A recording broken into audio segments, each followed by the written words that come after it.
பார்க்கும்போதே நாக்கில் எச்சி ஊறுதில் மொறுன்னு செம்ம கிறிஸ்பியாக காலிஃப்ளவர் 65 பக்கோடா. இன்றைக்கி நம்ம வீட்டில் இதுதான் ஸ்நாக்ஸ். இதை எப்படி சூப்பராக செஞ்சோன்னு பார்க்கலாமா? வாங்க வீடியோக்குள்ளே போகலாம். வீடியோ பார்க்கறதுக்கு முன்னாடி மறக்காமல் நம்ம சேனலை சப்ஸ்கிரைப் பண்ணிவிடுங்க. என்னம்மா செய்கிற? காலிஃப்ளவர் பக்கோடா. சரி, விளாக்லாம் கெட்ட ஸ்டார்ட் பண்ணியாச்சு. ஃபஸ்ட்டு ஸ்டெப்பாக எங்கள் அம்மா வந்துட்டு இந்த காலிஃப்ளவர் இருக்குல்ல, அதை குட்டி குட்டியாக பிச்சு போட்டுட்டு இருந்தாங்க.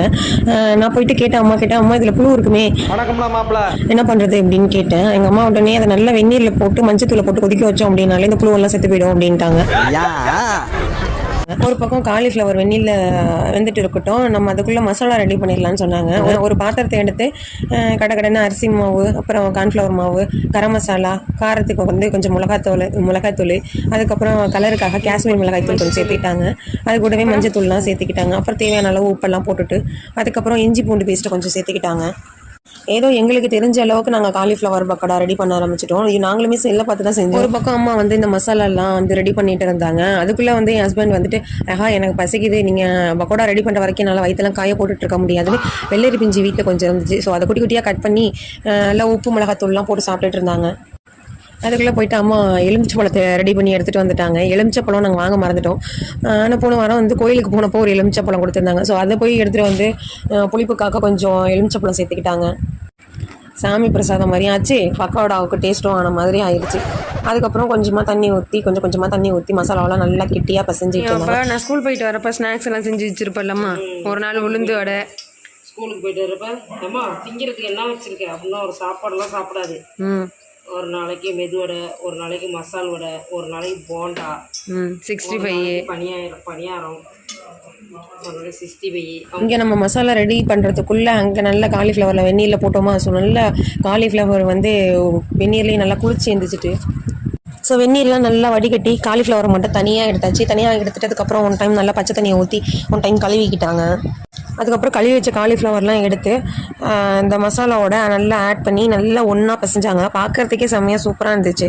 ஆக்சுவலாக இந்த சேனல் வந்து நமக்கு வந்து 4வது சேனல்மா. இதுக்கு முன்னாடி வந்து 3 சேனல் இருந்துச்சு. 3மே வந்து காப்பிரைட் இஷ்யூனால போயிடுச்சு. கரெக்டாக நான் நல்லா தான் ரன் பண்ணிகிட்டு இருந்தேன். மருமக இருக்காப்புல இல்லை, அவர் தான் காப்பிரைட் கண்டென்ட்டை கொடுத்து போட்டு விட்டு சேனலை காலி பண்ணிட்டாப்புல. இவர் தான், இவருக்கு தான் வேலை. இந்த கலர்ஃபுல்லான காலிஃப்ளவரை பார்த்தாலே எனக்கு வந்துட்டு எப்படா எண்ணெயில் போட்டு எடுப்பாங்க, எப்படா சாப்பிட்லாங்கிற மாதிரி தான் இருந்துச்சு. இப்போ நல்லா ஃபைனல் ரவுண்டாக சட்டி அடுப்பில் ஏறி எண்ணெய் நல்லா சூடாக. முன்னாடி நம்ம வீட்டில் இருக்க குட்டி பாப்பாவுக்கு காரம் ஆகாதுன்னு காரம் கம்மியாக பாப்பாவுக்காக ஃபஸ்ட்டு இது மட்டும் காரம் ரொம்பவே கம்மியாக போட்டு ரெடி பண்ண ஆரம்பித்தாங்க. நல்லா வெந்து மேலே வரப்போ பார்த்தீங்கன்னா கலர் ஃப்ளேவர்லாம் வந்துட்டு சூப்பராக இருந்துச்சு. வீடியோவில் பார்க்குறதுக்கே செம்மையாக இருக்குல்ல காலிஃப்ளவர். அதுக்கப்புறம் பாப்பாவுக்கு ரெடி பண்ணி வச்சுட்டு எங்களுக்கு பெரியவங்களுக்கெல்லாம் வந்துட்டு கொஞ்சம் நல்லா காரம் போட்டுக்கலாம் அப்படின்னு சொல்லி தனியாக மசாலா கொஞ்சம் சேர்த்தாங்க. ஸோ மசாலாலாம் ஆட் பண்ணி நல்லா காரம் சேர்த்து தனியாக எங்களுக்கு ஒரு இது போட்டு கொடுத்தாங்க. போட்டு அந்த இதுலேருந்து அடுப்புலேருந்து இறக்கணும் ஒன்று பார்த்தீங்கன்னா நான் கொஞ்சம் ஆனியன்லாம் கட் பண்ணி அது மேலே மிளகுத்தூள்லாம் போட்டு பார்க்கவே சூப்பராக இருந்துச்சு. ரெடி, நல்லா அருமையாக இருக்குது. இது வந்து பாப்பாவுக்காக ஃபஸ்ட்டு இது கொஞ்சம் காரம் இல்லாமல் எடுத்து. எங்கள் அம்மா ஆனால் எப்படி செஞ்சாலுமே சூப்பராக தான் இருக்கும். எல்லாருக்குமே வந்துட்டு அவங்க அம்மாவோட கைப்பக்குவம் தான் ரொம்ப பிடிக்கும். அதே மாதிரி தான் எனக்கு வந்து எங்கள் அம்மாவோட கைப்பக்குவம் வந்து சொல்லவே தேவையில்லை. என் ஹஸ்பண்ட் வந்து ஃபோன் பேசிகிட்டு இருந்தாங்க. நான் ஒரே ஒரு துண்டை எடுத்துகிட்டு போயிட்டு அவங்க வாயில் கொடுத்தேன், சூப்பராக இருக்குன்னு சொன்னாங்க. அடுத்து நானும் சாப்பிட்டேன். ஸோ இந்த விளாக் பிடிச்சிருந்துச்சுன்னா லைக் பண்ணுங்கள், கமெண்ட் பண்ணுங்கள், ஷேர் பண்ணுங்கள். சேனலை மறந்துடாமல் சப்ஸ்கிரைப் பண்ணுங்கள். பாய்.